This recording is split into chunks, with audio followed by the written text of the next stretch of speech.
Nova Assembleia de Deus, em Nova Ponta da Fruta, em Vila Velha S. Pastor Mauro Muniz, Professor Miguel, só vitórias. A paz do Senhor, meus queridos e amados irmãos e amigos, estamos aqui mais uma vez para lecionar acerca das revistas das escolas bíblicas dominicais. E neste trimestre estamos abordando sobre o assunto dons espirituais e ministeriais, servindo a Deus e aos homens com poder extraordinário. Esta lição, ela teve como comentarista o pastor Elinaldo Renovato de Lima. E nesta oportunidade estaremos estudando acerca da lição 9, o ministério de pastor. O textuário nos diz: eu sou o bom pastor dá a sua vida pelas ovelhas. João capítulo 10, versículo 12. A verdade prática: por meio do ministério pastoral, conduzimos as ovelhas ao Supremo Pastor Jesus Cristo. Leitura bíblica: João capítulo 10, versículo 11 e 14, e Tito capítulo 1, versículo 7 a 11, e 1 Pedro capítulo 5, versículo 2 a 4. Objetivo geral: refletir sobre a missão de um pastor. Pois bem, meus queridos e amados irmãos, aqui na nossa lição número 9, que fala sobre o ministério de pastor, nessa oportunidade, quando a gente bota em paralelo aqui o textuário junto com a verdade prática, o textuário, ele nos diz sobre Jesus Cristo, quando estava falando que ele era o bom pastor, e o bom pastor dá vida pelas suas ovelhas. Jesus Cristo se mostrando como o supremo, como o principal, como o maior de todos os pastores, que dá inclusive a sua vida pelas suas ovelhas. E na verdade prática nos diz que por meio do ministério pastoral, ou seja, a pessoa que desenvolve, quer agradar a Deus, está servindo a Deus através do ministério pastoral, ele conduz ovelhas ao Supremo Pastor. Ele é um pastor, mas conduz as ovelhas ao Supremo Pastor, que é o Senhor Jesus Cristo.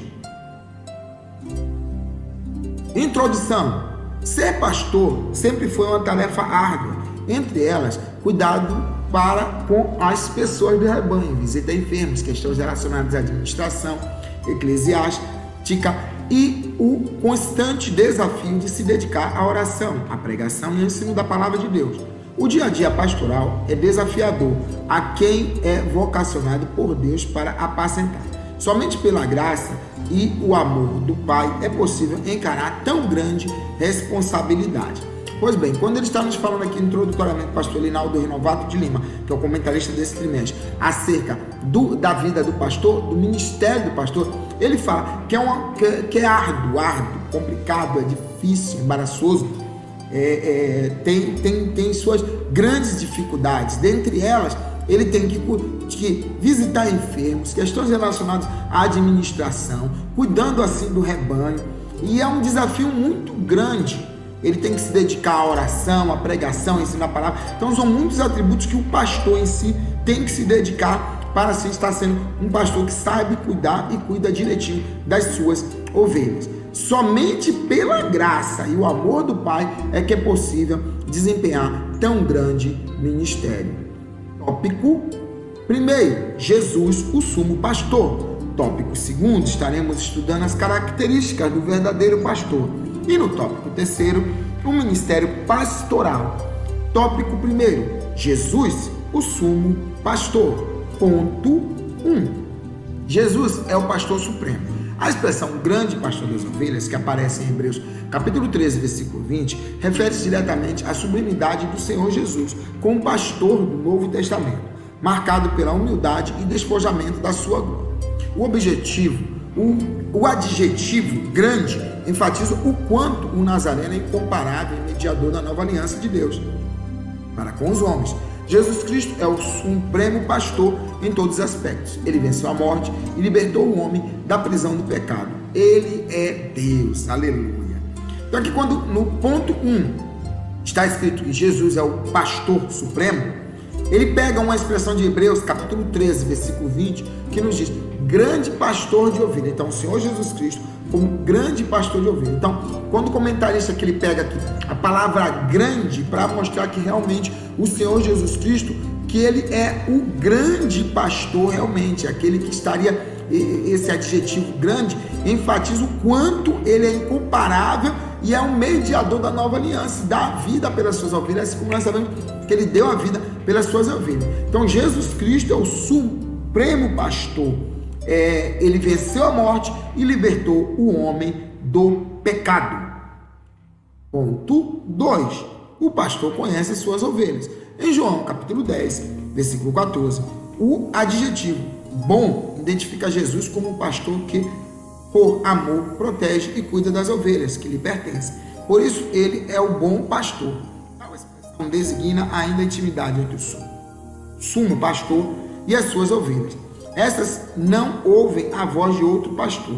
O bondoso Salvador conhece a sua igreja por inteiro e se relaciona com cada membro. O comentarista que está nos falando sobre, no ponto 2 aqui, o pastor conhece as suas ovelhas, ele coloca na expressão lá de João capítulo 10, versículo 14, que ele se identifica como o bom pastor da vida pelas suas ovelhas, mostra que é o amor dele que protege e que cuida as ovelhas, porque ele é um pastor bom. E que ele também tem intimidade, e as suas ovelhas, ela tem uma intimidade com o sumo pastor. As ovelhas têm intimidade com o sumo pastor. E se relaciona também, o sumo pastor se relaciona também com cada um membro, ou seja, tem uma intimidade. Embora que é um grande pastor, mas também um bondoso pastor que tem tamanho amor e tem intimidade para com as suas ovelhas. Ponto 3. O pastor dá vida pelas ovelhas. Os pastores cuidavam das ovelhas para delas obterem um lucro diário. Este é o contexto que se valeu o Senhor Jesus para referir-se ao ensinamento contido na expressão. O bom pastor dá sua vida pelas ovelhas. Aqui, diferente dos pastores que garantiam o seu sustento no campo através do uso das ovelhas, o Mestre Jesus mostra a disposição em dar a própria vida pelo seu rebanho. Os pastores da igreja devem imitar o sumo pastor Jesus. Pois bem, quando ele está aqui nos falando sobre o pastor da vida pelas suas ovelhas, fala do Senhor Jesus Cristo, que os pastores cuidavam das ovelhas e cuidavam mesmo. Se houvesse necessidade, eles colocavam a sua vida em risco para salvar a sua ovelha do lobo, do urso, de algum animal predador que viesse arrebatar alguma das ovelhas. Então, eles colocavam a sua vida em risco. Então, o bom pastor, que é o Senhor Jesus Cristo, dá a vida pelas suas ovelhas. E isso daí eles faziam, porque das suas ovelhas, os pastores lá normais, cuidadores de ovelhas, porque delas tiravam lucro. Já com o Senhor Jesus Cristo é diferente. O Senhor Jesus Cristo, ele não precisa desse lucro, não precisa de nenhum benefício, digamos assim, que vai atrair com as suas ovelhas. Mas o mestre mostra a disposição em dar a própria vida, independente de recompensa ou não, porque quem somos nós, afinal de contas, para recompensar o Senhor Jesus? Não tem como nós recompensarmos o Senhor Jesus, né? Os pastores da igreja devem imitar o sumo pastor. Este é o exemplo que o sumo pastor deixou para cada um de nós, e os pastores também devem imitar este sumo pastor. Tópico 2: as características do verdadeiro pastor. Ponto 1. Um caráter íntegro. O exercício pastoral envolve aptidão para ensinar, aconselhar e comunicar-se de forma clara. Porém, essas características não são validadas se o caráter do pastor não for íntegro. Uma das piores queixas que se pode ouvir acerca de um ministro é que sua palavra pastoral não se coaduna com a sua vida. Como pode o líder falar sobre honestidade e ser desonesto, de humildade e comportar-se soberbo? A melhor palavra pastoral é a sua vida em sintonia com a mensagem. Pois bem, quando ele fala aqui das características do pastor, um caráter íntegro é um dos principais características que o pastor deve ter. Então ele tem que ser apto para ensinar, para aconselhar, para comunicar. Porém, nada disso vai ter valor se ele não for íntegro, se ele não fizer aquilo ao qual ele ensina. As pessoas vão olhar para ele e não vão entender nada, não vão aceitar o seu ensinamento, não vão conseguir, vai haver aquela dificuldade de entender. Olha, o que você fala, o exemplo que você me deixa fala muito mais alto do que você me ensina, né? Então o que acontece? Então as pessoas vão ter dificuldade, então tem que ter o bom exemplo também. Ele tem que ser uma pessoa íntegra. E a sua palavra pastoral, quando as pessoas olham que a sua palavra pastoral não se coaduna, ou seja, não se coaduna com a sua vida, Como é que ele pode falar, por exemplo, de honestidade sendo desonesto? Como é que ele pode falar de fidelidade conjugal e estar traindo uma pessoa? Como que ele pode falar de humildade se ele é uma pessoa soberba? De contra a vaidade se ele é uma pessoa vaidosa? Então, a melhor palavra pastoral é a vida em sintonia com a mensagem. Esta é a melhor mensagem que ele pode dar, é a sua vida em si, para ensinamento dos outros. Exemplo para os fiéis e os infiéis.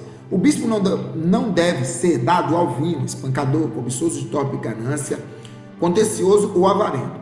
A recomendação é que o obreiro seja moderado. A igreja, o corpo de Cristo, precisa contemplar em seu líder sinais claros do fruto do Espírito, tais como autocontrole, mansidão, bondade e amor. Essas características denotam idoneidade moral e maturidade espiritual. A mesma postura moral que o pastor atenta aos fiéis deve ser demonstrada igualmente aos infiéis. Pois bem, quando ele está nos falando aqui de exemplo para os fiéis, o pastor deve ser exemplo para os fiéis e também para os infiéis. Então, o bispo em si, que é uma das recomendações, ele não deve ser dado ao vinho, como está lá na Bíblia Sagrada esse ensinamento. O obreiro deve ser moderado. A recomendação é que o obreiro seja moderado. Então, ele tem que ter autocontrole, ele tem que ter mansidão, ele tem que ter bondade, ele tem que ter amor. Tudo isso são características que vai denotar sua identidade moral, maturidade espiritual na vida. A mesma postura moral que o pastor atesta aos fiéis deve ser demonstrada igualmente aos infiéis. Então, para com os fiéis e com os infiéis também tem que dar todos esses exemplos. Ponto 3. Exemplo para a família. Antes de ser exemplo para a igreja local e com os de fora, o pastor, em primeiro lugar, deve ser o exemplo para a sua própria família.